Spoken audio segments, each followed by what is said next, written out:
Cantamos en el Adviento: "Oh cielos, lloved de lo alto, oh nubes, mandadnos al Santo".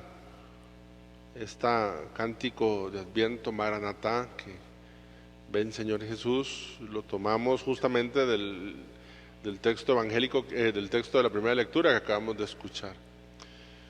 Yo quería proponerles el día de hoy un vistazo teológico espiritual a estas lecturas, muy sencillo.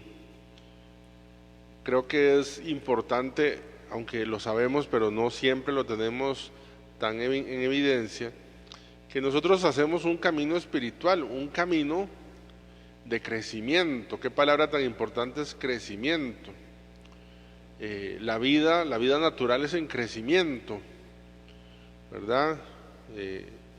Y el crecimiento significa que cada etapa tiene su proceso, cada etapa tiene su fortaleza, cada etapa tiene su debilidad. La vida espiritual como proceso de crecimiento también corresponde. Yo pienso que a ninguno de nosotros se nos ocurre en el kinder enseñarle la raíz cuadrada a los niños, ¿verdad? Yo pienso que en el maternal no se le enseña a los niños a sacar a resolver una ecuación logarítmica. ¿Por qué? Porque bueno, en el desarrollo intelectual llegará su etapa en la que eso le corresponderá, no allí. También espiritualmente, digamos que hay un crecimiento. Ojalá que no hubiese un decrecimiento. Hay un crecimiento. Yo pongo un ejemplo sencillo, lo puse aquí, pensando un poco en el descanso de las personas en estos días. Puse una hamaca, no sé si logra ver bien, una hamaca sostenida de un árbol. Creo, perdonen lo sencillo del ejemplo, a ninguno de nosotros se nos ocurre amarrar la hamaca a una matita así pequeñita. Claro que parece una burla lo que estoy diciendo, no se nos ocurre porque sabríamos con claridad de que no va a aguantar, que más bien la vamos a aplastar, que más bien la vamos a destruir. Llegará esa matita un día en que crezca y será suficientemente fuerte y aguantará entonces a la hamaca para que la sostenga. Este ejemplo es muy importante para comprender algunas cosas de nuestro desarrollo bíblico y teológico. No se nos puede olvidar que el contexto religioso del Antiguo Testamento es un contexto politeísta. Es un contexto, es decir, de muchos dioses. Los dioses de los caldeos, los dioses de los sabuceos, los dioses de los egipcios. Es un contexto politeísta. Y el pueblo de Israel que va naciendo de la mano de Dios, hace o debe hacer un camino del politeísmo al monoteísmo. Poli en griego es varios, muchos, mono en griego es uno, al camino de un solo Dios. No se nos puede olvidar que en el contexto politeísta, yo pongo aquí el ejemplo de una imagen de los dioses griegos, pero también, por ejemplo, Marduk, ¿verdad? De los dioses que están en el contexto de los egipcios. Entonces, ¿cuál era la idea de los politeístas? Esto es muy importante. Que recuerden entonces que había un Dios para cada cosa: el Dios de la guerra, el Dios de la familia, el Dios del amor, el Dios de la tentación, el Dios del infierno.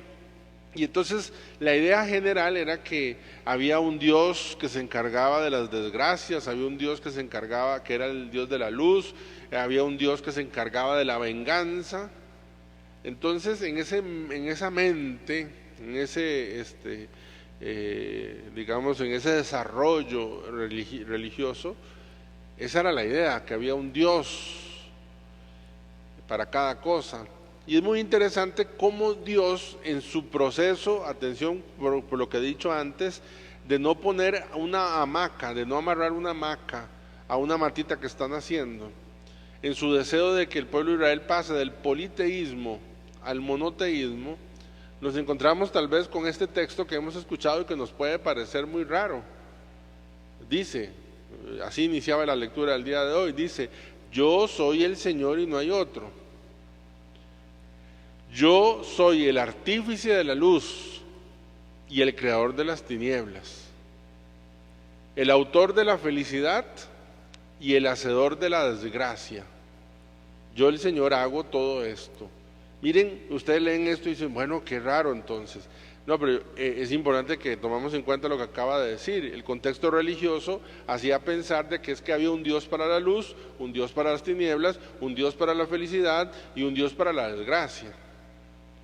Y antes de que Dios nos eduque a nosotros a entender que Él es amor, de que Él no es desgracia, de que Él no es tiniebla, en su proceso ha querido primero que entendamos de que es uno.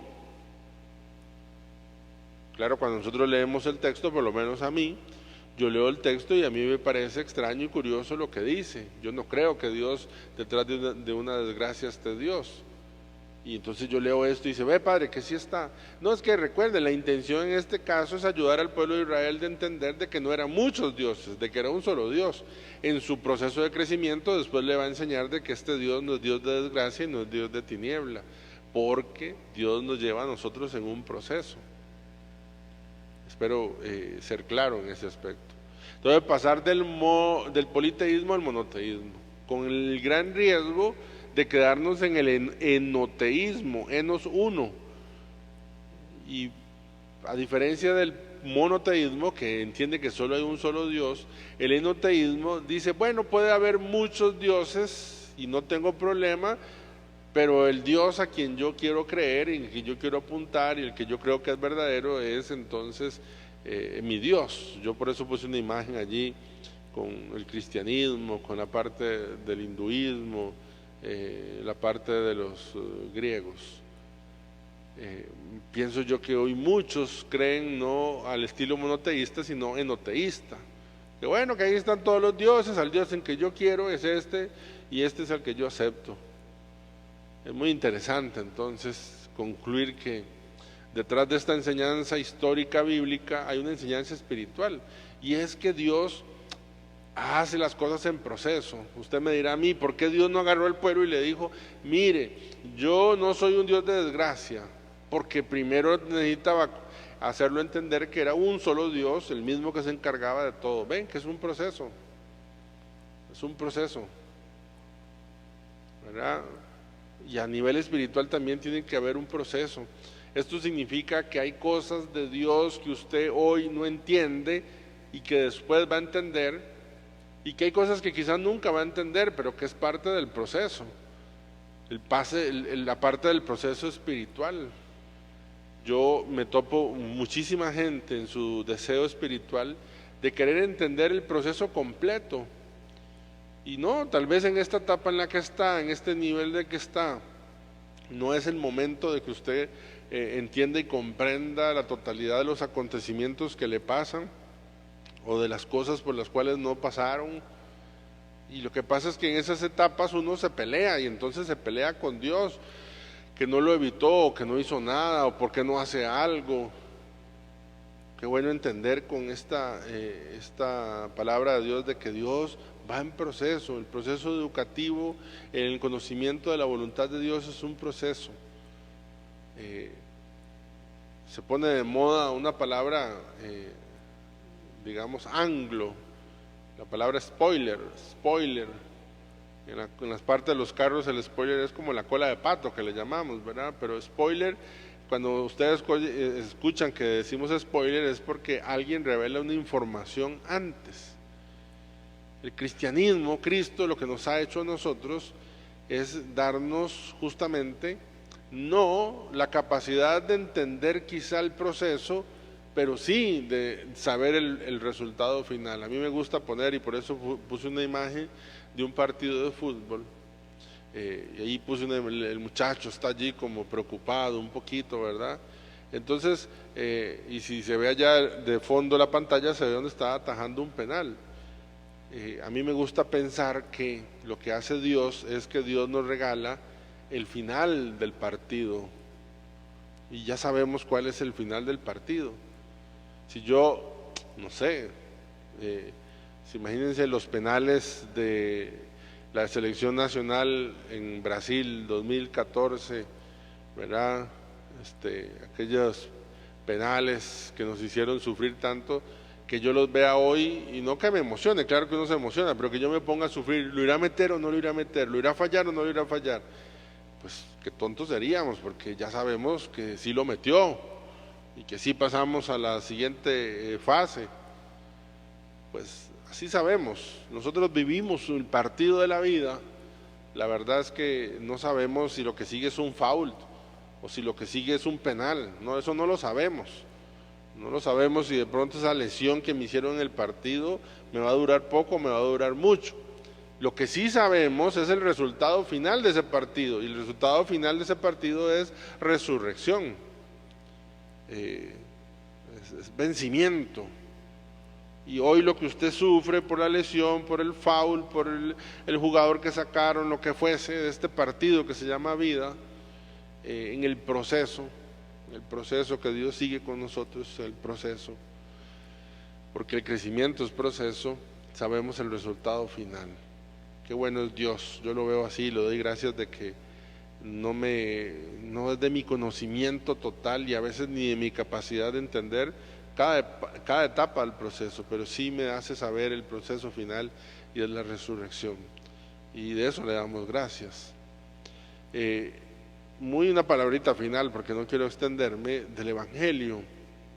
Ya se termina el acompañamiento de Juan el Bautista, y hoy tiene esta frase que a mí y los biblistas incluso les asombra. Algunos lo explican de cierta manera, otros de otra. Juan dice, en aquel tiempo Juan envió a 2 de sus discípulos a preguntarle a Jesús. Recuerden que antes Jesús ha pasado y el mismo Juan lo ha señalado y ha dicho, ese es el Cordero de Dios, y le ha pedido a sus discípulos que lo sigan.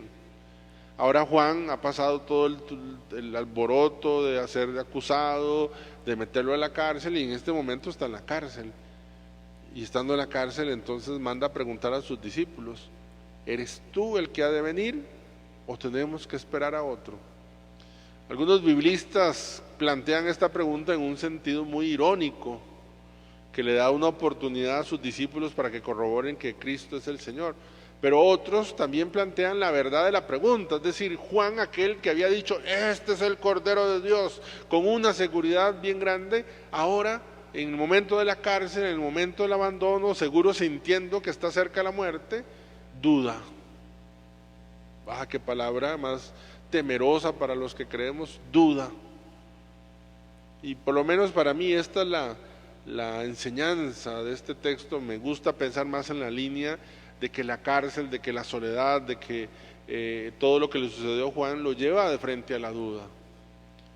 Nunca olvido que Monseñor Vitorino en la clase de teología definió una vez así la fe. Dijo, fe es la capacidad de superar a las dudas. Y desde entonces yo, cada vez que puedo y cada vez que me viene un caso, le trato de comunicar a los hermanos que la duda es parte de la fe, que es parte de nuestro proceso de fe, a veces dudar. Bueno, el catecismo nos enseña de una duda sistemática que sí se vuelve pecado, pero de una duda involuntaria, de una duda que nace también de la incapacidad a veces de conocer y profundizar en ciertos misterios. Pero lo cierto es que uno no siempre cree con la misma intensidad, y hay acontecimientos y circunstancias que le llegan a poner el corazón en duda, como Juan. ¿Eres tú, Señor, o no? Me gusta, me topé con unos textos de las cartas de Teresa de Calcuta con su director espiritual, y por esas cartas conocemos nosotros la noche oscura. Yo termino enseñándoles y mostrándoles unos pedacitos de esta carta. Miren que se las está escribiendo Teresa de Calcuta, Santa Teresa de Calcuta, a su director espiritual. Vean lo que dice. Hablando de su alma, dice, el alma se encuentra completamente perezosa, tibia, triste, y se siente separada de nuestro Creador y Señor. Si solamente ustedes supieran la oscuridad en la que me encuentro sumida? Ustedes leen esto y dicen, Dios mío, esta es de la Teresa que siempre sonreía. Si supieran, dice la carta más adelante, si supieran cuánto vacío hay detrás de esta sonrisa. Miren cómo esta mujer no es santa porque no haya sentido la duda, el abandono, la soledad o la tibieza. Justamente es más bien porque en medio de eso vivió eso como una etapa de su vida. En otro pedacito de la carta dice algo maravilloso: he estado a punto de decir no, a punto de abandonar todo. Me siento como si algo, uno u otro día, se va a partir en mí. Reza por mí, le pide al director espiritual, que no rechace a Dios en esta hora. No quiero, pero temo hacerlo. Imagínense, su duda, su sequedad es tan profunda que hasta teme que en este momento vaya a rechazar a Dios completamente. Termina, pues no podemos leer todo el texto, diciendo: Dios mío, ¿por qué me has abandonado? Yo era la hija de tu amor, convertida ahora en la más odiada, la que tú has rechazado, que has echado fuera como no querida, no amada. ¿Dónde está mi fe? Ay, por Dios, estoy leyendo a Teresa de Calcuta, Santa Teresa de Calcuta. Por eso yo no dudo, digamos, mi interpretación de la pregunta de Juan, para mí perfectamente puede ser una duda. Su corazón sumido ahí en la cárcel puede llegar a duda, puede llegar a un momento oscuro. Sin embargo, como nos enseña el catecismo, la idea es que en esos momentos de oscuridad, de duda, de sequedad, pues que la fidelidad a Dios nos mantenga unidos a Él, como hizo Teresa. No le dio rienda suelta a todos esos sentimientos que ella pone por escrito, ni siquiera se siente con fe. ¿Dónde está mi fe?, dice ella. Antes me sentía así, ahora me siento hasta odiada, dice. Qué palabras más fuertes. Que este tiempo del Adviento sea, no sé en qué etapa del crecimiento está usted, no sé qué etapa está en este momento de su fe. Puede ser que se siente muy amada, muy amado, como dice, la hija de tu amor, como dice Teresa, o quizá todo lo contrario. Lo importante es que podamos, como decía la primera lectura, que podamos decirle: oh cielos, envíanos al Santo, envíanos a nuestro Redentor, a Cristo el Señor. Que no tengamos miedo de vivir nuestros procesos de fe, que entendamos que Dios se nos va revelando en nuestro proceso y de Él vamos entendiendo algunas cosas, pero que el final de este partido lo gana Dios. El final es la resurrección, y que cuando vengan las dudas, pues nos abracemos, nos tiremos en el vacío del amor de Dios. Bien. Gloria al Padre, al Hijo y al Espíritu Santo, como era en el principio, ahora y siempre, por los siglos de los siglos. Amén.